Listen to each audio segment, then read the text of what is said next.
trying to ask that question of how do I love? And several weeks into it, I mean, I can do anything. I can muscle my way through anything up for about 10 days.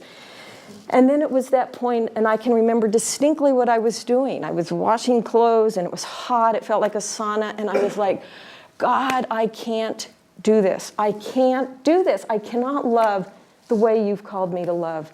And it was at that point I almost felt like God said, finally, you get it. You cannot love the way I've called you to love unless you get you out of the way.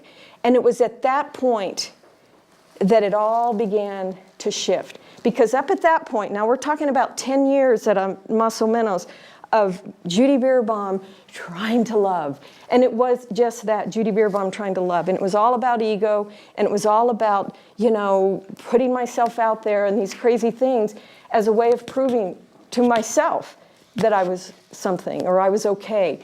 And it was at that point that it shifted, because it all began to make sense. This whole thing about loving God and loving others, it is about loving God and loving others, but it's also about letting a profound love come through. And that's when it all became clear to me. And it looks somewhat the same. I mean, if you knew me then and you know me now, some of it actually looks the same. However, what drives it is completely different. It's not about Judy Bierbaum trying to prove herself. It's about Judy Bierbaum getting out of the way and letting Spirit come through. And it's by then I can live a love that's out of abundance and not out of my own insecurity or whatever else.